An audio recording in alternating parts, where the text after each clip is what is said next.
नमस्कार, मी विजय प्रजापती आणि आपण पाहत आहात JTMPचं ऑफिशियल यूट्यूब चॅनल. आणि आज आपल्या सोबत आहेत JTMPचे माजी अध्यक्ष आणि विद्यमान chairman doctor Pradeep Joshi sir. Sir, तुमचं पॉडकास्टमध्ये स्वागत करतोय. नमस्ते. नमस्ते. सर, JTMPला गेली 40 वर्ष पूर्ण झाली, त्यामुळे आत्ताचं जे नारायणगाव झोन आणि नारायणगाव झोनच्या माध्यमातून आपण सगळे पॉडकास्ट घेतोय माजी अध्यक्षांचे. डॉक्टर होण्याचा हा जो प्रवास होता तुमचा, तो कसा सुरुवात झाला यातून आपण सुरुवात करू. काय सांगाल सर? सर्वप्रथम मी अत्यंत सर्वसामान्य कुटुंबातून आलेलो आहे. माझ्या घरी कुणीही डॉक्टर नव्हता. मी माझ्या घरातला, माझ्या नातेवाईकातला पहिलाच डॉक्टर, आणि तेही सर्जन. हे ॲक्च्युली जमलं ते केवळ माझ्या आईवडिलांच्या प्रचंड इच्छेमुळे, की त्यांनी म्हणजे ठरवलंच होतं की आपल्या मोठ्या मुलग्याला डॉक्टर करायचं. आणि ॲक्च्युली 10वीपर्यंत माझं शिक्षण हे अत्यंत एका सर्वसामान्य जिल्हा परिषद शाळेमध्ये झालेला आहे. आणि माझा अभ्यास हा आंब्या झाडाखाली मी करत होतो. आणि हे करत असताना सुद्धा मला 10वीला खूप छान मार्क्स पडले. त्यानंतर माझ्या वडिलांनी मला म्हणाले की तू 11वी-12वी सायन्स कर आणि तू डॉक्टर हो. मी 11वी-12वीला ॲडमिशन घेतलं एका शासकीय वसतिगृहामध्ये, आणि एका कॉलेजमध्ये ॲडमिशन घेतलं 11वी-12वीसाठी. तिथे शासकीय वसतिगृहामध्ये अभ्यासासाठी पूरक असं वातावरण अजिबात नव्हतं. छोट्याशा रूममध्ये 7-8 मुलं शक्यच नव्हता. पण अशा वेळेला मी पूर्ण 2 वर्ष कोणतंही ट्युशन नाही, कोणतेही क्लासेस नाही, मी कॉलेजच्या व्हरांड्यात अभ्यास करून 12वी मला चांगले मार्क्स पडले. मला मॅथमॅटिक्स ग्रुपला पण चांगले मार्क्स पडले आणि बायोलॉजी ग्रुपला पण चांगले मार्क्स पडले. आणि मला विशेष म्हणजे दोन्हीही, म्हणजे इंजिनिअरिंग कॉलेजला पण आणि मेडिकल कॉलेजला पण ॲडमिशन मिळालं. पण वडिलांची इच्छा, माझी इच्छा, माझ्या आईंची इच्छा, त्यामुळे मी मेडिकलला ॲडमिशन घेतलं. मी शासकीय वैद्यकीय महाविद्यालय मिरज इथे MBBSला ॲडमिशन घेतलं 1986 साली. तिथेही मी दरवर्षी चांगल्या मार्गाने पास होत गेलो. शेवटच्या वर्षाला मला मेडिसिनला पण चांगले मार्क्स होते आणि सर्जरीला पण चांगले मार्क्स होते. पण लहानपणापासूनच ग्रामीण भागामध्ये घालवल्यामुळे अशी इच्छा होती की आपण ग्रामीण भागामध्ये सेवा केली पाहिजे. म्हणजे आपल्याला मोठ्या शहरामध्ये जायचं नाही आहे. मग ग्रामीण भागात जायचं तर मग मेडिसिन करून फायदा नाही आहे, कारण मेडिसिनचा माणूस फक्त मेडिसिनच बघेल. समजा एखादं ॲक्सिडेंटचं पेशंट आलं, एखादं डिलिव्हरीचं पेशंट आलं, एखादं बर्न, त्या काळात भाजलेले पेशंट खूप असायचे. कारण त्यावेळेला जास्त प्रमाणामध्ये स्टोवचा वापर व्हायचा, रॉकेलचा वापर व्हायचा, त्यामुळे प्रमाण खूप होतं. मग ते काम फक्त सर्जनच करू शकतो. पण त्यामुळे मी ठरवलं की आपण सर्जरीला ॲडमिशन घ्यायचं आणि सर्जन व्हायचं. आणि सर्जन होत असताना मी बाकीची पण तयारी केली होती. म्हणजे मी स्वतः 9 महिने मेडिसिनला पहिल्यांदा काम केलं होतं, जेणेकरून मेडिसिनचं मला चांगलं नॉलेज मिळेल. तसंच मी सर्जरी करत असताना अलाइड हाऊस पोस्ट मी गायनेक ऑब्स्टेट्रिक्सची केली होती, जेणेकरून अडलेली बाई एखादी आली तर मी तिला सेवा देऊ शकेल, जेणेकरून पेशंट कोणताही येऊ पण मी त्यांना सेवा द्यायला सक्षम पाहिजे. त्या दृष्टीने मी तो विचार केला होता आणि मग मी सर्जरी केली. सर्जरीला मी 1992ला ॲडमिशन घेतलं डॉक्टर वैशंपायन स्मृती शासकीय वैद्यकीय महाविद्यालय सोलापूरला.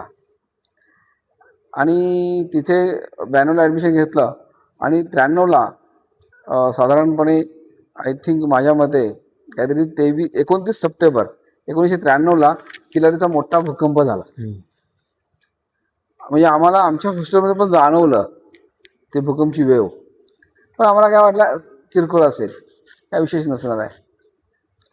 पण साधारणपणे पहाटे 4:30-5ची वेळ असेल त्यावेळी ती. आणि नंतर आम्हाला लगेच कॅज्युअलिटीमधनं फोन आले की सर्जरी, ऑर्थोपेडिक, मेडिसिन सगळ्या डिपार्टमेंटचे रेसिडेंटनी पटपट या. आम्ही गेलो. ठरलं की किल्लारीला जायचं.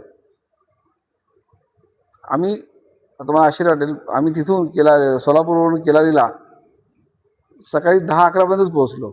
पण तिथे गेल्यानंतर पाहिलं तिथे सगळे ढिगारे, बऱ्याच डेड बॉडी, जखमी. म्हटलं यांना ॲक्च्युली उपचाराची गरज आहे. मग आम्ही पटकन तिथून पेशंट लोकांना शिफ्ट करायला सांगितलं आणि आम्ही सोलापूरला आलो. सोलापूरला आल्यानंतर, कॉलेजला आल्यानंतर त्या दिवशी एक ॲम्ब्युलन्स अशा येत गेल्या, साधारणपणे 1000 पेशंट एका दिवशी ॲडमिट झाले. आणि आम्ही त्यावेळेला दिवस रात्र काम करत होतो. म्हणजे रात्रीसुद्धा पहिल्या रात्री मला चांगला आठवतं, आमच्या डिपार्टमेंटला आम्ही ॲट अ टाईम 4 OT चालू होत्या आणि 20 सर्जरी आम्ही केल्या होत्या. कोणाचं ब्लॅडर रप्चर झालं होतं, कोणाचं स्प्लीन रप्चर झालं होतं, कोणाचं हेमोप्रोटेनियम, असं खूप वाईट परिस्थिती होती. पण त्यात पण एक माणुसकी दाखवणारी गोष्ट तुम्हाला सांगतो. साधारणपणे 11-12च्या दरम्यान पेशंट यायला सुरुवात झाली असेल आणि आमच्या तिथे एक NGO, मला त्यांचं नाव आठवत नाही आहे, पण ते खूप चांगले होते. त्यांनी 1 वाजता पेशंट लोकांना जेवणाची सोय केली होती. इतकी सुंदर. आणि ह्या तिथे काम केल्याबद्दल आम्हाला महाराष्ट्र शासनाने गौरवलं पण होतं, आम्हाला प्रशस्तीपत्र पण दिलं होतं. आणि त्याच वेळेला अजून एक छोटी घटना घडलेली अशी होती की त्यावेळेला तो किल्लारीचा भूकंप पाहण्यासाठी माजी पंतप्रधान माननीय VP सिंग आणि रामविलास पासवान हे मंत्री होते, ते पण आले होते. आम्ही त्यांना भेटलो आणि मी त्यावेळेला मला थोडी सामाजिक आवड असल्यामुळे आमचं डॉक्टर आंबेडकर मेडिकल ट्रस्ट होतं आणि आम्ही त्यांना भेटलो. त्या ट्रस्टमार्फत आम्ही एक मोफत दवाखाना पण चालवत होतो. मग त्यांना भेटल्यानंतर आम्हाला त्यावेळी टेलिफोन मिळणे खूप अवघड होतं, पण त्या दोघांच्या कोट्यातून आम्हाला त्या दोघांनी एक टेलिफोन दिला. आणि त्याच वेळेला किल्लारीचा डिझास्टर मॅनेजमेंट करण्यासाठी माननीय शरद पवार साहेब पण आले होते, त्यांनाही आम्ही भेटलो होतो. त्यांनी विशेष म्हणजे आमच्या ट्रस्टच्या हॉस्पिटलसाठी जागेसाठी पैसे दिले होते. ही गोष्ट त्या काळात आमची घडली. त्यानंतर मग मी MS झालो. MS झाल्यानंतर त्याच वेळेला ते होत असतानाच मी एक MPSC दिली होती मेडिकल ऑफिसरसाठी. आणि MS झाल्यानंतर मग मी तिथं एक लेक्चरर म्हणून तिथे जॉईन झालो त्याच कॉलेजला 1 वर्षासाठी. आणि ते 1 वर्ष संपत येत असतानाच मला MOची ऑर्डर आली मेडिकल ऑफिसरची. कारण मी त्यावेळेला ज्यावेळी MPSC दिली होती त्याचवेळी सांगितलेलं होतं की मला मला नारायणगाव किंवा जुन्नर पाहिजे. का तर आईवडिलांजवळ राहायचं होतं. कारण खूप वर्ष शिक्षणानिमित्त मी आईवडिलांपासून लांबच होतो. 9वीपासून MS होईपर्यंत मी आईवडिलांपासून लांब होतो. त्यामुळे मला इच्छा होती की आपल्या आईवडिलांजवळ आपण जायचं. आणि ते मेडिकल ऑफिसरची पोस्ट मला ग्रामीण रुग्णालय नारायणगावचं अपॉइंटमेंट मिळाली 96 मध्ये, जानेवारी 96 मध्ये. माझे टीचर माझं कामाचा सिन्सिअरपणा पाहून, सगळ्या गोष्टी पाहून मला म्हणत होते तू जाऊ नकोस, इथे लेक्चरर आहेस, थोड्या दिवसात तू असं प्रोफेसर होशील, HOD होशील, डीन होशील, कशाला तिकडे जातोस, मेडिकल ऑफिसर म्हणजे एवढं चांगलं नसतं, ग्रामीण भाग वगैरे वगैरे. पण पहिल्यापासून ग्रामीण भागाची ओढ, आईवडिलांजवळ राहण्याची इच्छा, अशा रीतीने मी नारायणगावला आलो. मी ग्रामीण रुग्णालय नारायणगावमध्ये जॉईन झालो. जॉईन झाल्यानंतर ती अवस्था पाहिल्यानंतर मला काही वेळा असं वाटलं की मी चूक केली की काय. कारण जो माणूस वैद्यकीय महाविद्यालयात राहतो, मेडिकल कॉलेजमध्ये राहतो, पाठीमागे 10-12 डॉक्टर्स असतात, सिस्टर्स असतात, काम करण्याची एक वेगळी मजा असते. आणि इथे तर काहीच नव्हतं. अक्षरशः म्हणजे खूप वाईट अवस्था होती. पण म्हटलं नाही, आता आपल्याला ते करायचंच आहे, आपल्याला हेच कर्मभूमी आहे. मी जॉईन झालो. अक्षरशः तुम्हाला सांगतो त्यावेळेला OPD होती रोजची फक्त 25. पण मी जॉईन झाल्यानंतर काही कालावधीतच OPD माझी 150 वरती गेली. ग्रामीण रुग्णालय 96 मध्ये 150 वरती गेले. रोज 1-2 डिलिव्हरी व्हायला लागल्या. रोज सर्जरी मी करत होतो तिथे. आणि आमचे दोन्ही वॉर्ड पूर्ण फुल असायचे. विशेष म्हणजे आमचा सगळा स्टाफ, आमच्या ग्रामीण रुग्णालयाचा सगळेजण खूप छान काम करत होते, सगळेजण खूप एन्जॉय करत होते. हे सगळं करत असताना पण माझं एक एम होतं की सरकारी नोकरी म्हणजे कसं की आज इथे तर उद्या तिथे, 3 वर्षानंतर बदल्या होणार, मग परत आपल्या आईवडिलांपासून लांब जावं लागणार. त्यापेक्षा मग आपण म्हटलं तर ग्रामीण आपण इथे आहोत तर आपण इथेच प्रॅक्टिस चालू करावी. आणि त्याच दरम्यान एक वाईट घटना घडली माझ्या आयुष्यामधली. माझे धाकटे बंधू सूर्यकांत, की ज्यांच्या नावाने मी हॉस्पिटल चालू केलं, ते डेंग्यूमुळे एक्सपायर झाले. 1998 मध्ये ती आपल्या ग्रामीण पुण्यातली पहिली डॉक्युमेंटेड डेंग्यूची पेशंट. त्यावेळेला निदान व्हायला सुद्धा खूप अवघड होतं. कारण पूर्ण पुण्यामध्ये फक्त KM हॉस्पिटलमध्येच टेस्ट व्हायची आणि तीही आठवड्यातून एकदा. आणि ज्यावेळेला तो अत्यंत सिरियस झाला त्यावेळी ती टेस्टचा रिपोर्ट आला की तो पॉझिटिव्ह आहे म्हणून. तो पण खूप परिस्थिती खराब झाली होती. आणि मग त्याच्या नावाने आपलं हॉस्पिटल चालू करायचं. 1999ला मी नारायणगावमध्ये माझं स्वतःचं सूर्यकांत जनरल हॉस्पिटल चालू केलं. ज्यावेळेस सर तुम्ही ग्रामीण रुग्णालयातून डायरेक्ट प्रायव्हेट प्रॅक्टिस चालू केली त्यावेळेस लोकांचा काय प्रतिसाद होता तुमच्याबरोबर? तुम्हाला आश्चर्य वाटेल विजू, पण मी ग्रामीण रुग्णालयामध्ये इतकं काम केलं होतं, त्यामुळे माझं नाव ऑलरेडी इतकं झालेलं होतं. त्यावेळेसच लोकांचा विश्वास बसलाच होता. खूप म्हणजे कितीतरी लांबून लांबून लोक माझ्याकडे यायचे. हम्म. मी तुम्हाला सांगतो ना, ग्रामीण रुग्णालयामध्ये ज्या लॅप्रोस्कोपिक टीएल म्हणजे दुर्बिणीतून नसबंदीचे ऑपरेशन असतात स्त्रियांचे, ते मी 4,000हून जास्त केले होते 2.5 वर्षात. बाकी सर्जरी तर सोडून द्या, त्या रोज मी जवळजवळ एक दोन करतच होतो. पण हे कसा हा नॅशनल प्रोग्राम होता, म्हणजे स्त्रियांची नसबंदी हा नॅशनल प्रोग्राम होता.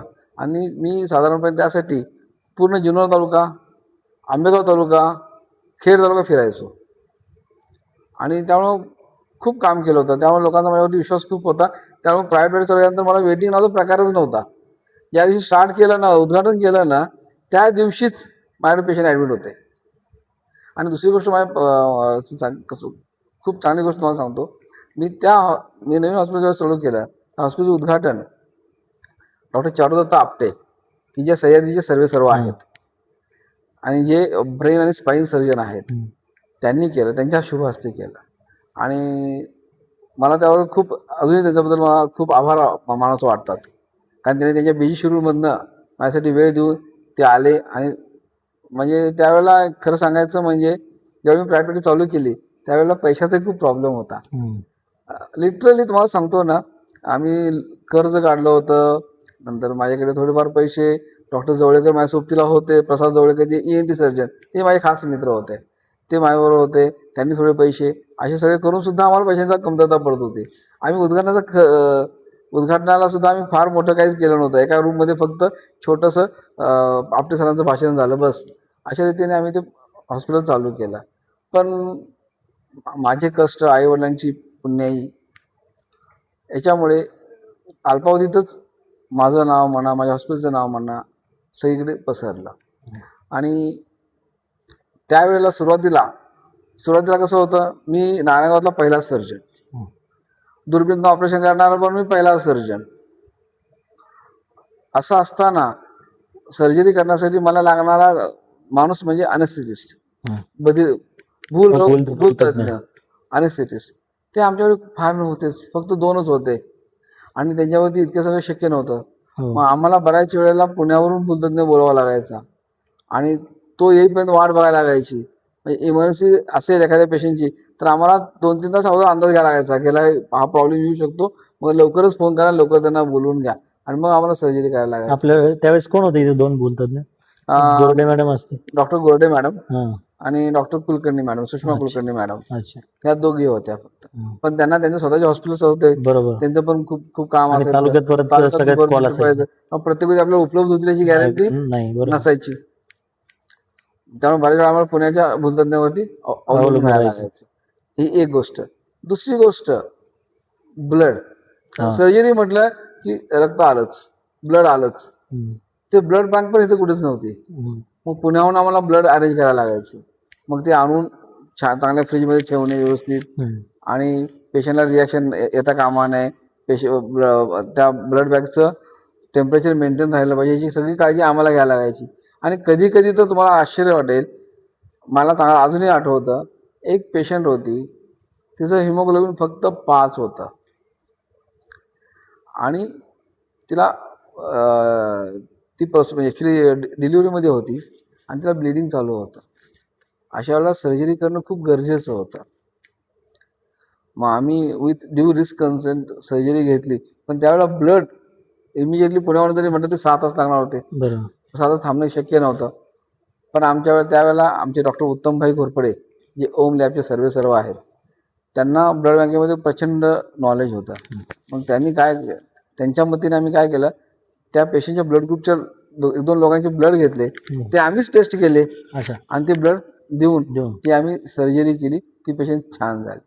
असं बऱ्याच वेळा आम्हाला करावं लागलेलं आहे. ती एक गोष्ट आहे. दुसरी गोष्ट मला सांगतो, डायग्नोस्टिक प्रॉब्लेम म्हणजे सोनोग्राफी म्हणजे आम्हाला त्यावेळेला म्हणजे एकदम खूप मोठी वाटायची, कारण नव्हतीच. कसं कधीतरी एक्सरे करायला मिळायचा. आणि ज्या रक्ताच्या तपासण्या होत्या त्या पण इतक्या ॲक्युरेट नसायच्या, कारण का त्यावेळेचे जे टेक्निक्स होते, हे होते बऱ्यापैकी मॅन्युअल होता. त्यामुळं आम्हाला खूप प्रॉब्लेम्स यायचे पेशंटच्या रोगाचं निदान करण्यासाठी. पण तरी आमच्या क्लिनिकल जजमेंटवरती आम्ही त्या गोष्टी करत होतो. त्यातलाच एक किस्सा तुम्हाला सांगतो. माझ्याकडे एक पेशंट आलं होतं ॲक्सिडेंटचं. त्याला फ्रॅक्चर फिमर होता. एक्सरे मशीन नाही. मग माझे मित्र डॉक्टर शशिकांत थोरात, ते आपल्या इथले चांगले ऑर्थोपेडिक सर्जन, त्याला बोलवलं. मग त्यांनी पहिल्यांदा ते म्हणाला एक्सरे करावा लागेल. मग आता एक्सरेला शिफ्ट कसं करणार अशा पेशंटला? मग आम्ही त्यांचं पोर्टेबल एक्सरे मशीन आमच्याकडे शिफ्ट केलं. एक्सरे काढल्या, परत ते एक्सरे फिल्म डेव्हलप कुठे करणार? डेव्हलप करायला परत थोरात डॉक्टरांकडे तिकडे. असं करून ते डायग्नोसिस केलं आणि अशा रीतीने डॉक्टर थोरातांनी माझ्या इथेच त्या पेशंटची सर्जरी केली. आजही तो पेशंट खूप छान आहे. तो आळकुटीचा पेशंट आहे. आजही दुसरं पेशंट. अशा रीती असे आम्हाला खूप प्रॉब्लेम्स आता सोपं झालंय की आधी सोपं होतं? म्हणजे त्यावेळेस एवढी टेक्नॉलॉजी नव्हती किंवा एवढे मशीन वगैरे नव्हते. त्यावेळेस तुम्हाला प्रॅक्टिसला सोपं जायचं का आता सोपं जाते? काय म्हणजे काय म्हणा, फरक काय दोन्ही याच्यामध्ये? तुम्ही जर मागचा इतिहास पाहिला, त्यावेळेला डायग्नोस्टिक साधनं कमी होती, पण लोकांचा विश्वास होता. तर पेशंटला काही प्रॉब्लेम थोडा आला तर पेशंट लोक ऍक्सेप्ट करतोय, समाज ऍक्सेप्ट करत होता.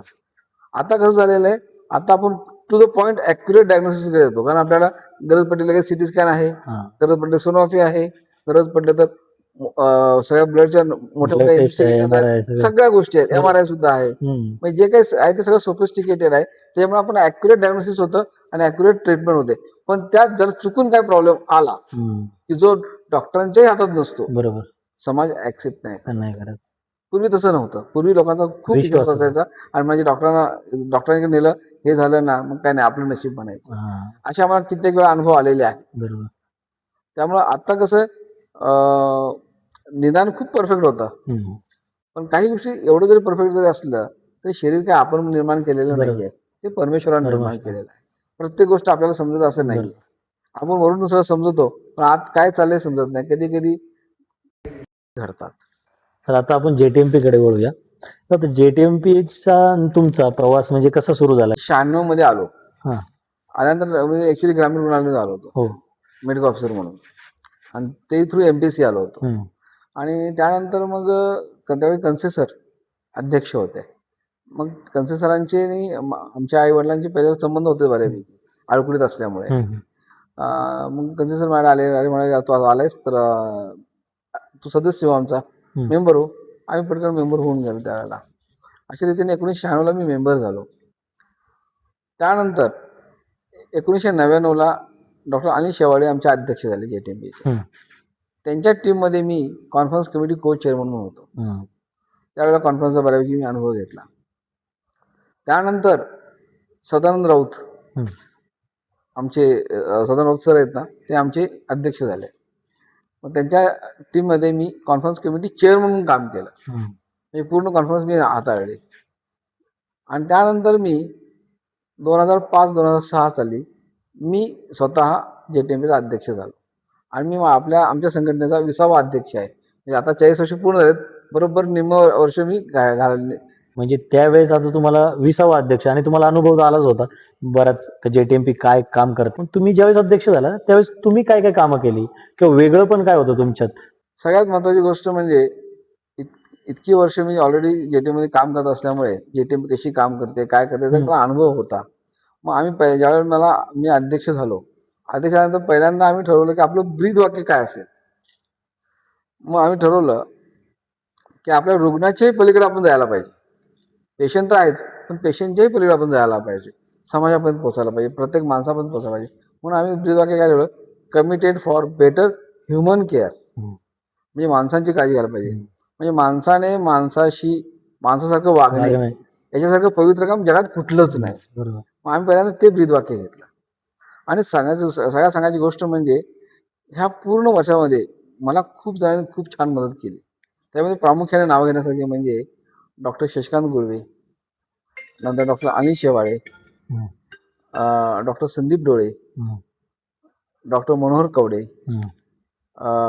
डॉक्टर सुनील थिटे, डॉक्टर राजेश राजदेव, नंतर डॉक्टर शशिकांत थोरात, नंतर doctor Sandeep Gosavi, doctor Rajesh Dhumal, doctor Santosh Shitkal, doctor Ravindra Giri, ह्या सगळ्यांनी मला खूप त्या कार्यकाळात मदत केलेली आहे. डॉक्टर अशोक बंगाळ, डॉक्टर निलेश थोरात, असे खूप सारे भेटले. डॉक्टर संदीप डोळे सुद्धा. या सगळ्यांनी मला इतकी मदत केली की माझं वर्ष कसं गेलं हे माझं मला समजलं नाही. त्यातला सगळ्यात पहिला प्रोग्राम म्हणजे आमचं पदग्रहण, म्हणजे इन्स्टॉलेशन. तुम्हाला आश्चर्य वाटेल, इन्स्टॉलेशनला माझं पहिल्यापासून मी थोडासा प्रोग्रेसिव्ह थॉटचा, सामाजिक बांधिलकी मानणारा माणूस. त्यामुळे मी म्हटलं इन्स्टॉलेशनला आपल्याला असा व्यक्ती आणायचा की जो स्वतः विवेकवादी असेल, स्वतः सामाजिक चळवळीत काम करणारा असेल, स्वतः विज्ञानवादी असेल. असा कोण? तर महाराष्ट्र अंधश्रद्धा निर्मूलन समितीचे अध्यक्ष डॉक्टर नरेंद्र दाभोळकर. मग दाभोळकर सरांना मी अध्यक्ष म्हणून आणलं. आणि त्याच वेळेला पुण्यामधून एक चांगले न्यूरोसर्जन त्यांच्या प्रमुख उपस्थितीत, म्हणजे कोण? Doctor Sable. Doctor Sable sir ते न्यूरोलॉजिस्ट, ते प्रमुख उपस्थिती म्हणून आले आणि दाभोळकर सर अध्यक्ष म्हणून आम्हाला लाभले. तो दिवस होता 25 एप्रिल 2005. मला चांगला आठवतं. आणि मी त्यावेळेला आश्चर्य वाटेल तुम्हाला, डॉक्टर अजित वलवणकरांकडनं मी अध्यक्षाची सूत्र घेतली. आणि विशेष म्हणजे तुम्हाला आश्चर्य वाटेल, मी चेअरमनचे सुद्धा सूत्र त्यांच्याकडूनच घेतले.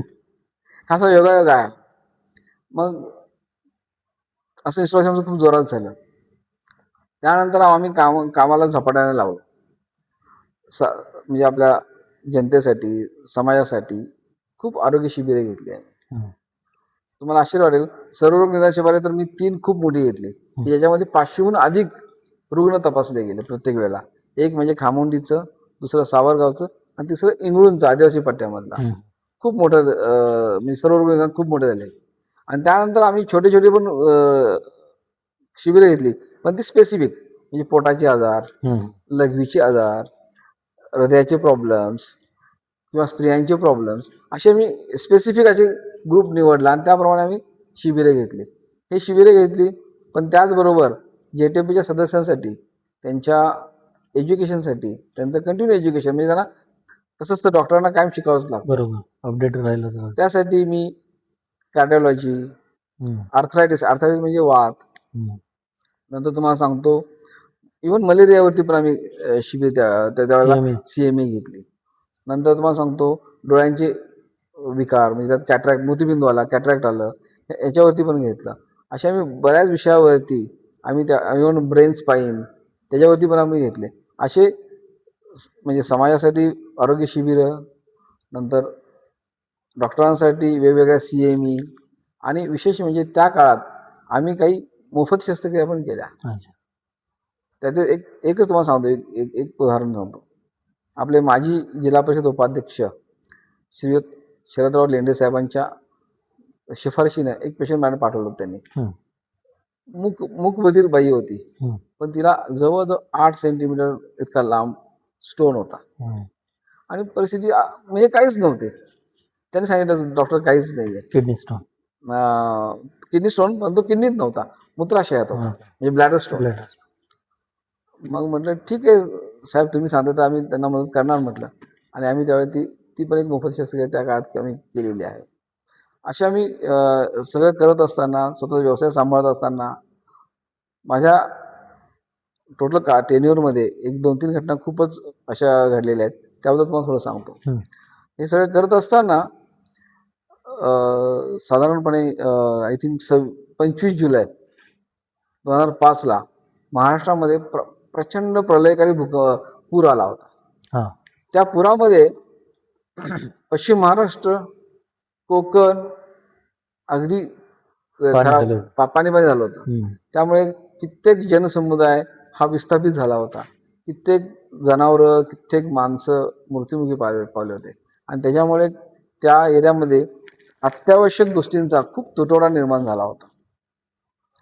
आणि आतापर्यंत आमच्या JTMPची परंपरा आहे, कधीही कुठल्याही आपल्या देशावरती कोणतेही संकट येऊ दे, इव्हन कारगिलचं युद्ध असू दे, त्यावेळी आम्ही ब्लड डोनेशन दिलेलं होतं, इव्हन भूकंप असू दे, आम्ही अशा ठिकाणी प्रत्यक्ष जाऊन मदत पोचवलेली आहे, लोकांना, समाजाला मदत केलेली आहे.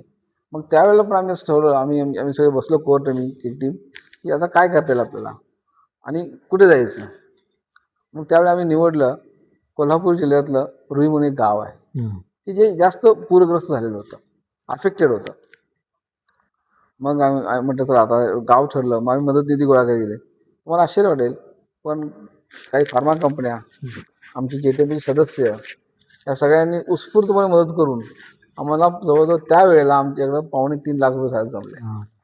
त्या 2.5 लाखाचे आम्ही ब्लँकेट्स, साखर, तांदूळ आणि गहू आणि औषधं घेतली आणि टेम्पोमध्ये लोड करून, मला चांगलं आठवतं, रात्री आम्हाला त्या कार्यक्रमाला शुभेच्छा देण्यासाठी आमचे श्री शरदराव लेंडे साहेब आणि रघुनाथ शेठ लेंडे, ते त्यावेळी उपसभापती होते कृषी उत्पन्न बाजार समितीचे, आणि हे रात्री 11-12 वाजता आम्हाला शुभेच्छा द्यायसाठी आले होते, भर पावसात ते पण.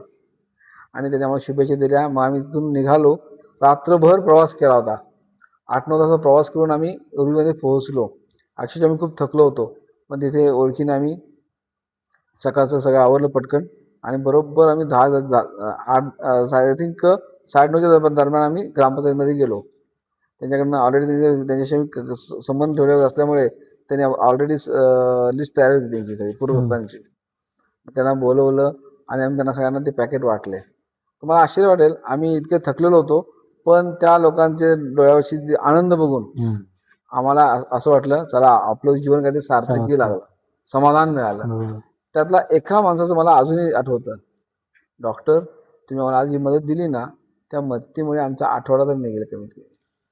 कारण काय झालं होतं, तिथे सगळ्यात जास्त अफेक्टेड लोक कोण होते, तर शेतमजूर. शेतकरी. कारण कसं होतं, ते गरीब असतात लोक, तर शेतीवरती अवलंबून, आणि शेतामध्ये पाणी, काम नाही, खाणार काय, बरोबर. त्यामुळे त्यानं ते वाढलं. दुसरी गोष्ट, आम्ही औषधं नेली होती, आम्ही तिथे शिबिर पण घेतलं आणि त्या शिबिरामध्ये सुरुवातीला आम्हाला वाटलं खूप कमी लोक येतील, पण जेव्हा त्याच्या लक्षात आलं त्या समाजाला की हे लोक नुसतं तपासत नाहीत, आम्हाला औषधं पण देतात, मग एवढी गर्दी की तुम्हाला अक्षरशः तुम्हाला त्यावेळी दुपारचं जेवण संध्याकाळी 4:30-5ला मिळालेलं आहे. किती डॉक्टर तुम्ही गेले होते? आम्ही त्यावेळेला 3च डॉक्टर गेलो होतो. मी, डॉक्टर शशिकांत थोरात आणि डॉक्टर सुनील थिटे, आणि आमच्या सोबतीला आमच्या सूर्यकांत हॉस्पिटलची टीम होती, फार्मासिस्ट, नंतर लॅब टेक्निशियन की जो ब्लड चेक होत होता, बरोबर, आणि आमचा नर्सिंग स्टाफ पण होता सर. आणि अशा रीतीने आम्ही संध्याकाळी 4:30-5ला आम्ही जेवलो, पण आम्ही जेवणापेक्षा जास्त तृप्त झालो होतो. एक मानवतेची सेवा केल्यामुळे.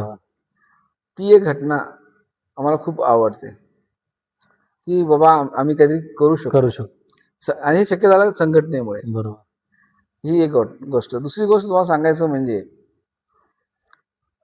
बाकी जर तुम्ही स्पोर्ट्स म्हणा, कल्चरल म्हणा, हे तर आम्ही दरवर्षी करतच असतो, पण अजून एक घटना तुम्हाला सांगतो महत्त्वाची. मी अध्यक्ष असताना आमच्या जुन्नर तालुक्यामध्ये 1-2 अशा घटना घडल्या की ज्याच्यामध्ये आमचे वैद्यकीय व्यावसायिक आणि समाज याच्यामध्ये थोडासा कलह निर्माण झाला 1-2 घटनेमध्ये.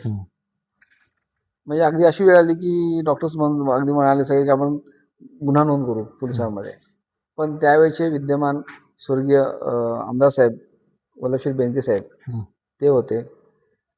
त्यांच्याशी आम्ही संबंध प्रस्थापित केले होते, ऑलरेडी चांगले होते ते. त्यांना मी सगळ्या गोष्टी सांगितल्या, पण त्यांच्या प्रयत्नाने त्याच्यामध्ये आम्हाला एक योग्य समर्पक असा मार्ग निघाला. इकडे समाज पण खुश आणि इकडे डॉक्टर पण खुश, अशा रीतीने त्याने खूप सुंदर मार्ग काढला. आणि त्या दोन्ही घटनेमध्ये पोलीस स्टेशनला जाण्याची वेळ आली नाही, आणि दोन्ही बाजूनं विन विन सिच्युएशन झाले. म्हणजे समाजाला पण वाईट वाटलं नाही आणि डॉक्टरांना पण वाईट वाटलं नाही, अशा रीतीने तो. आणि विशेष म्हणजे त्यानंतर तालुक्यामध्ये अशा घटना घडल्या पण नाहीत. आणि तुम्हाला आश्चर्य वाटेल, पण आपले लोकप्रतिनिधी म्हणजे स्वर्गीय आमदार वल्लभशेठ बेनके साहेब असतील, काय अतुलदादा बेनके साहेब असतील, किंवा आमचे आत्ताचे शरददादा सोनवणे साहेब असतील, हे तिन्ही लोकप्रतिनिधी कायम सामोपचाराने जी भूमिका घेतात, कधीच अशी एकाची बाजू भूमिका घेत नाहीत, आणि मध्यम मार्ग काढून दोघांनाही समाधानी करायचा प्रयत्न करतात. त्यामुळं मी खरं तर ह्या तिन्ही लोकप्रतिनिधींचा खूप आभारी आहे, एक चेअरमन म्हणून पण आणि माझे अध्यक्ष म्हणून पण. हे झालं म्हणजे अशा घडलेल्या घटना. बाकी राहिला प्रश्न आमचा स्पोर्ट्सचा, तर स्पोर्ट्समध्ये दरवर्षीप्रमाणे चुरस तर असायचीच. बरोबर. आणि विशेष म्हणजे मी अध्यक्ष असताना आमचा नारायणगाव झोनच जिंकलेला आहे क्रिकेट. अच्छा. आणि बाकी कल्चरल प्रोग्राम वगैरे? त्यावेळेला ऍक्च्युली असा डॉक्टर पार्टिसिपेट करणारा कल्चरल प्रोग्राम नव्हता. पण त्यावेळेला आम्ही इयर एंडिंग प्रोग्राम असायचे आमचे, इयर एंडिंग 31st साठी. मग त्यावेळेला तुम्हाला आश्चर्य वाटेल, पण तुम्हाला त्यागराज खाडीलकर माहिती असतील, हो माहिती. त्यांचा ऑर्केस्ट्रा आम्ही आणला होता. अच्छा. दिल ने फिर याद किया. हा. खूप सुंदर ऑर्केस्ट्रा होता. पूर्ण हॉल भरलेला होता. खूप सुंदर.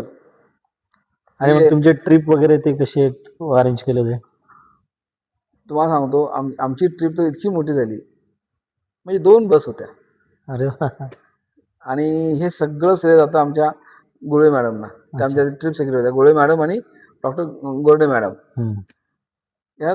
त्या दोघींनी ती ट्रिप इतकी छान ऑर्गनाईज केली होती. आणि ती होती ट्रिप कुठे फार लांबची नव्हती, आपल्या देशातलीच होती, हैदराबादची होती. अच्छा. Hyderabad Ramoji film city. City छान ऑर्गनाईज केली होती. इथून आम्ही पुण्याला गेलो, पुण्यातून आम्ही रेल्वेने हैदराबादला गेलो. तिथे 5 स्टार हॉटेलला आमचा स्टे होता. 2 दिवस रामोजी फिल्म सिटी, उरलेले 2 दिवस हैदराबाद, आणि मग परत. पण ती ट्रिप खूप छान झाली होती. आणि इतके खूप लोक आले होते, कारण कसं होतं, 2 गोष्टी होत्या. एक तर ती डेस्टिनेशन जवळ असल्यामुळे खर्च कमी होता. बरोबर. त्यामुळे सगळ्यांना ते अफोर्ड येऊन होतं. कारण कसं असायचं, नाही म्हटलं तरी एक कुटुंब म्हटलं तरी नवरा बायको 2 मुलं, 4 लोकांचा खर्च होतो. मग त्यामुळे ती ट्रिप खूपच यशस्वी झाली. ही ट्रिप बद्दल. पण तो शेवटचा जो प्रोग्राम असतो तुमचा कॉन्फरन्स, त्याबद्दल? कॉन्फरन्स बद्दल तुम्हाला सांगायचं, तुम्हाला सांगतो की तुम्हाला आश्चर्य वाटेल, पण बऱ्याच वेळा लोक काय म्हणायचे की डॉक्टर वेळोवेळी येत नाहीत, डॉक्टरची उपस्थिती कमी असते. पण माझ्या कॉन्फरन्सला तुम्हाला आश्चर्य वाटेल, हॉलमध्ये ॲट एनी गिव्हन टाईम 450 ते 500 लोक होती. आणि बाहेर फूड स्टॉलवरती 150 लोक होती. कसं होतं, त्यावेळेला मी फक्त जुन्नर तालुक्याला इन्व्हिटेशन दिलेलं नव्हतं. अच्छा. आंबेगाव, खेड आणि पारनेर, की जे आमच्याशी कनेक्टेड आहेत लोक, आणि इव्हन शिरूर मधलं जांबूत वगैरे एरिया, असं आम्ही असे लोक दिलं होतं. आणि दुसरी गोष्ट, आमच्या वेळेला, आमच्या कॉन्फरन्सला तुम्हाला आश्चर्य वाटेल, पण आमचे त्यावेळेचे विद्यमान आमदार साहेब बेंदे साहेब पण होते, आणि माजी आमदार दांगड साहेब पण होते. नंतर आमचे मेन आकर्षण जे होतं ते म्हणजे दमा मिराजदार, जे एक म्हणजे अखिल भारतीय मराठी साहित्य संमेलनाचे अध्यक्ष पण होते, उत्कृष्ट कथाकथनकार होते, चित्रपट लेखक पण होते, चित्रपट कथा लेखक, आणि ते खूप सुंदर बोलायचे. त्यांचं ते पण येणार होते. आणि मेन म्हणजे आमचे जे डॉक्टर येणार होते, जे आम्हाला शिकवण्यासाठी, आम्हाला सांगण्यासाठी, ते पण खूप मोठी माणसं होती. एक म्हणजे तुम्हाला माहिती असेल, डॉक्टर शैलेश पुंतांबेकर, की जे आपल्या पुण्यातले पहिले रोबोटिक सर्जन, आणि दुसरी गोष्ट, पहिले निष्णात लॅप्रोस्कोपिक सर्जन मी म्हणेन. कोणतीही केस असू दे, लॅप्रोस्कोपी छान करणार असे. आणि तुम्हाला आश्चर्य वाटेल, पण ते माझे गुरु आहेत, की ज्यांच्यामुळे मी लॅप्रोस्कोपी शिकलो. ते येणार होते. आणि दुसरे डॉक्टर होते ते म्हणजे मिलिंद गडकरी म्हणून होते, ते इंटरनॅशनल कार्डिओलॉजिस्ट होते, त्यांच्या कार्डिओलॉजी खूप मोठं नाव होतं. अशी 2 माणसं. सगळ्यांची अपेक्षा काय होती की दमामिराजांचं आपल्याला ऐकायचं आहे. पण दुसरी गोष्ट, आमदार साहेब तर मला स्पष्ट म्हटले होते की तुमचं पहिला कार्यक्रम संपला उद्घाटनाचा की मी निघणार. म्हटलं साहेब ठीक आहे आता. आणि मग आमचा उद्घाटनाचा कार्यक्रम संपला. मी साहेबांना एकच म्हटलं, आमदार साहेबांना, थोडं बसा साहेब, थोडं 5 मिनिटं ऐका पुंतांबेकर सरांना, मग जा. पण तुम्हाला आश्चर्य वाटेल, पुंतांबेकर साहेब सर उभा राहिले बोलायला. त्यांनी सर्जरीबद्दल तर सांगितलंच, पण ते सांगत असताना इतक्या छान ओघवत्या भाषेत सांगितलं, आणि एक्झाम्पल सहित सांगितलं की कम्प्लीट सगळा हॉल पूर्णपणे त्यांचं पिन ड्रॉप सायलेन्सवर ऐकत बसला होता. म्हणजे मिराजदार राहिले बाजूला, पण पुंतांबेकर सरांनीच खूप छान मार्गदर्शन केलं.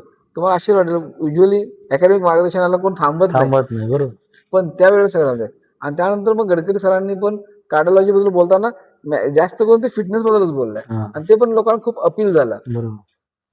त्यामुळे दोन्ही झालं. त्यावेळी नंतर दमा स्वतः म्हटले, अरे हे दोन एवढे बोलल्यानंतर मी आता काय बोलायचं. कसं बोलायचं? आणि अशा रीतीने खूप छान कॉन्फरन्स झाले आणि सगळेजण जेवणाच्या बाबतीत खुश होते, कार्यक्रमाच्या बाबतीत खुश होते, अकॅडमिक कार्यक्रमाच्या बाबतीत खुश होते. अशा रीतीने आमची कॉन्फरन्स खूप अफलातून झाली, एकंदरीत पूर्ण वर्षाचं चांगलं तुमचं खूप छान झालं. अध्यक्षपद चांगलं झालं. हा, एकदम छान.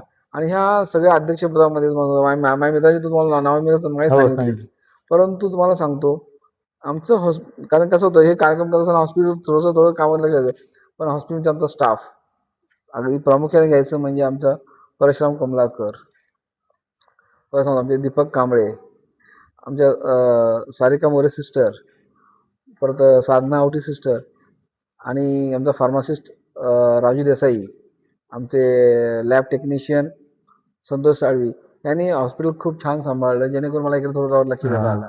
आणि घर माझे आई वडील आणि माझी पत्नी सौ शित्री यांनी खूप छान सांभाळलं, तर मला इकडे पण फार लक्ष द्यावं लागलं नाही आणि मला पूर्णपणे JTMP फोकस करता आला.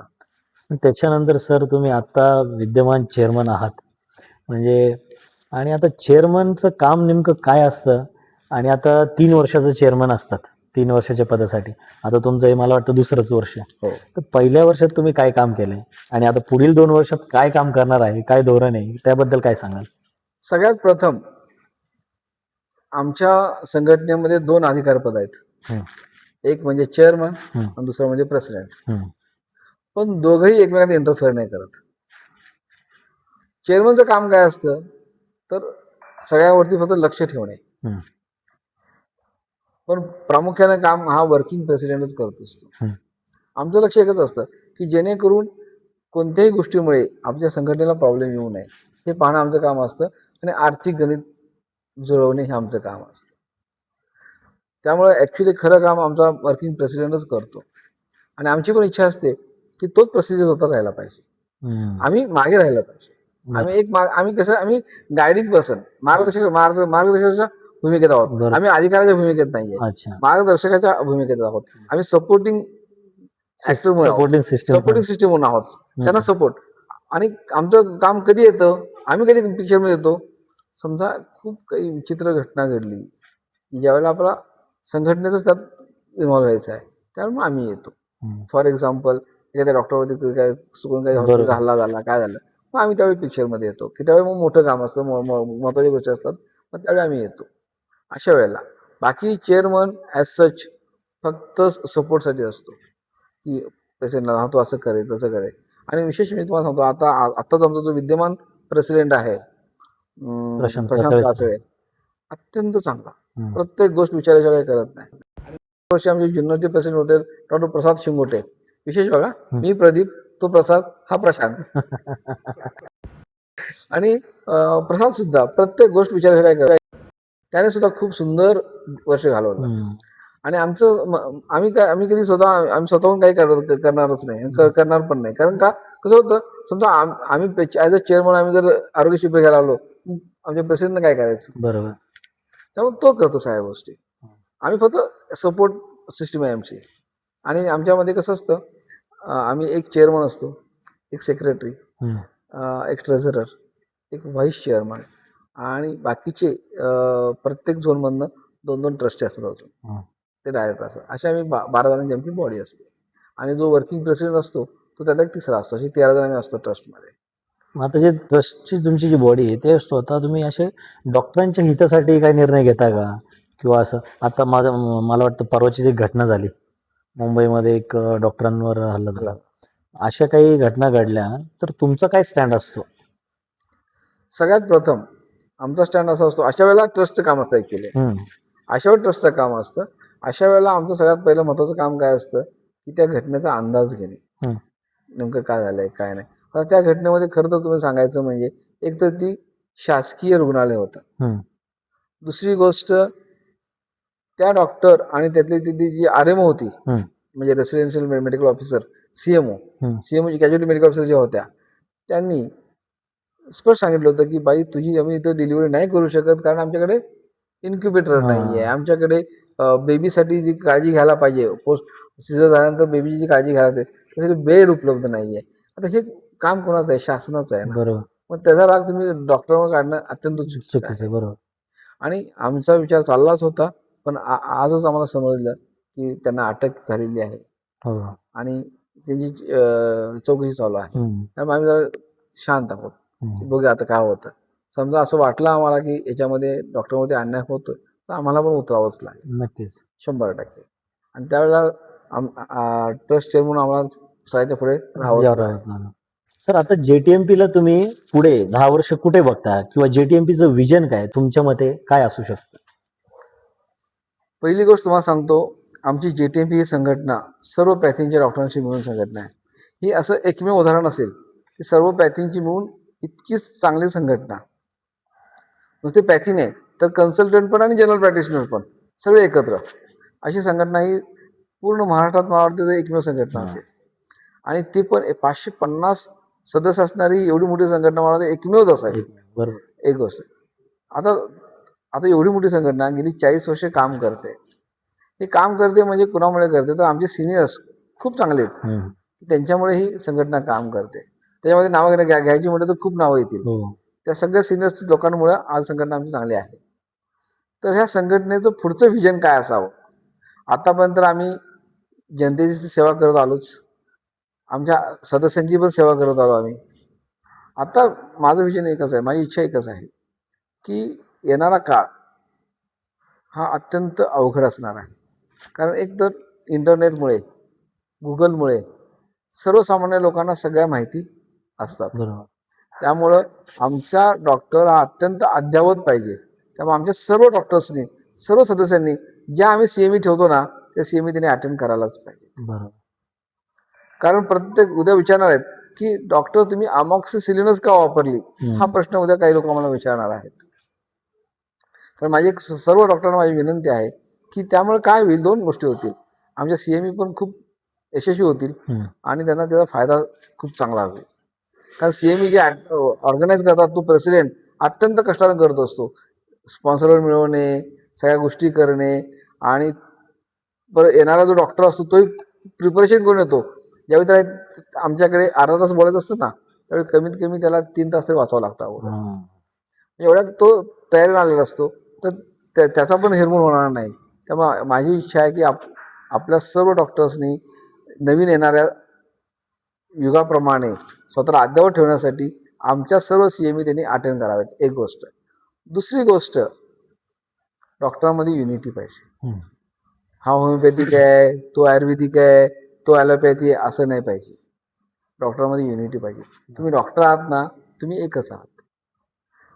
कसं असतं, आज तुम्ही एक जण जात्यात असतो, तुम्ही सुपात आहात ना पण. त्यामुळे तुम्ही जात्यात कधी पडले सांगता येत नाही. त्यामुळे तुमची युनिटी पाहिजे. आणि युनिटी टिकवण्यासाठी प्रत्येकाने मदत केली पाहिजे एकमेकाला, प्रत्येकाने. ही दुसरं एक. पहिली गोष्ट अद्ययावत ज्ञान, दुसरी गोष्ट युनिटी आणि तिसरी अत्यंत महत्वाची गोष्ट की आपलं स्वतःचं प्रेमायसिस पाहिजे. की जिथे स्वतःच्या कॉन्फरन्स, स्वतःचे इन्स्टॉलेशन्स, स्वतःच्या CME, परत एंटरटेनमेंट प्रोग्राम, परत स्पोर्ट्स सगळं तिथं करता येईल. त्यासाठी किमान 1-1.5 एकरची जमीन असावी आणि स्वतःचं डॉक्टर्स क्लब हाऊस असावं. आणि मला पूर्ण खात्री आहे ते होईल, 100% होईल. आणि आज मी विद्यमान चेअरमन आहे. माझीच अपेक्षा आहे की माझ्या कालावधीत कमीत कमी जागा तरी आणि आपण ते करण्याचा प्रयत्न करणार. मला पूर्ण खात्री आहे आमच्या सर्व JTMPचे मेंबर्स त्यासाठी आम्हाला साथ देतील. कारण कसं आहे, डॉक्टरांच्या संघटनेला उद्या जर आपण शासनाकडे जमीन मागायला गेलो तर शासनाचे काय आमचे कुणीही म्हणतील अरे तुम्हाला काय कमी आहे, तुम्ही काय मागायला येता. त्यामुळं मला पूर्ण खात्री आहे, माझी पूर्ण सर्व डॉक्टर्स मेंबर्सना एक आव्हान आहे की आपल्याला हे काम आपल्याच पैशातनं करावं लागणार आहे, दुसऱ्याच्या कुणाच्या नाही. त्यामुळे आपण प्रत्येकाने तयारी ठेवा आणि आपल्याला लवकरात लवकर आपली स्वतःची प्रेमाशीच व्हावी ही माझी अपेक्षा आहे आणि ती होईलच. त्यासाठी सर तुम्हाला शुभेच्छा. नक्कीच होईल अशी अपेक्षा व्यक्त करतो. आणि नवीन येणाऱ्या डॉक्टरांसाठी तुमचा काय सल्ला राहील? सगळ्यात महत्वाची गोष्ट तुम्हाला सांगतो नवीन येणाऱ्या डॉक्टरांसाठी, जर तुम्ही पैसे कमवण्यासाठी डॉक्टर होणार असाल तर होऊ नका, अजिबात होऊ नका. त्यापेक्षा खूप चांगले दुसरे मार्ग आहेत. तुम्ही कॉन्ट्रॅक्टर होऊ शकता, तुम्ही चांगल्या हॉटेलवर राहू शकता, तुम्ही चांगला कुठलाही व्यवसाय करू शकता, तुम्ही राजकारणी होऊ शकता. पण पैसा कमवण्यासाठी तुम्ही डॉक्टर होऊ नका. तुम्ही काम करण्यासाठी, जनतेची सेवा करण्यासाठी डॉक्टर व्हा. तुम्हाला हा समाज इतके पैसे आपोआप देईल की जेणेकरून तुम्ही चांगलं आयुष्य जगू शकाल. पण खूप पैसे पाहिजे असतील तर तुम्ही ह्या व्यवसायात येऊ नका. एक गोष्ट. दुसरी गोष्ट, समाजाशी निकड बघा, त्यांची नीड बघा. कधी कधी काय असतं, एखाद्या पेशंटकडं खूप पैसे कमी असतात, मग त्यावेळेला तुम्ही स्वतःला त्याला टेपर करा की बाबा ही तपासणी नको, एवढ्या वेळा तपासणी भागून टाकू. आणि एखादा माणूस खूपच चांगला असतो, त्याची इच्छा असते मला एकदम चांगलं पाहिजे, मग ते तुम्ही सगळ्या तपासण्या करा, काही प्रॉब्लेम नाही. बरोबर. तुम्ही गरज बघा. माझं नवीन पिढीला एकच सांगणं आहे, लोकांची सेवा करण्यासाठी, समाज सेवा करण्यासाठी डॉक्टरकीशिवाय दुसरा कुठला व्यवसाय नाही. तुम्ही सांगा, जगात असा कुठला व्यवसाय आहे की तुम्हाला स्वतःहून पैसे देतात आणि तुमच्या पाया पडतात? फक्त हा डॉक्टर हाच असा व्यवसाय आहे फक्त. अहो आम्ही 30 वर्ष मी हे काम करतोय, मला चांगला अनुभव आहे. आजतागायत मला आमच्या तालुक्यातल्या कुठल्याच माणसांनी त्रास दिलेला नाही, कोणत्याच पेशंटने नाही. हे कशामुळे शक्य होतं? तर आपलं प्रामाणिकपणा आणि पारदर्शीपणा ठेवा. बरोबर. प्रत्येक गोष्टीत पारदर्शीपणा. तुला हा त्रास आहे, पेशंटला सांगू नका, नातेवाईकाला सगळं सांगा. पण बरोबर, नातेवाईकाला सगळ्या गोष्टी सांगा.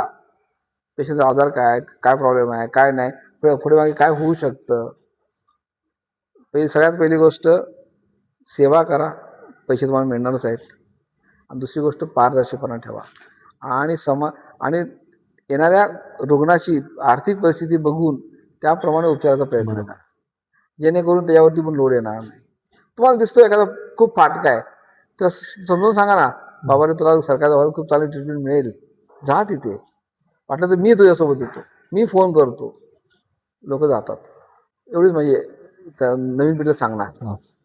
Thank you sir. तुम्ही आज जो वेळ दिला आणि जे मार्गदर्शन केलं ते नक्कीच सगळ्यांना लाभदायक ठरणार आहे. आणि जर हा तुम्हाला पॉडकास्ट आवडला असेल तर लाईक करा, शेअर करा, सबस्क्राईब करा. भेटूया पुन्हा नवीन डॉक्टरांसोबत. जय हिंद. Thank you sir.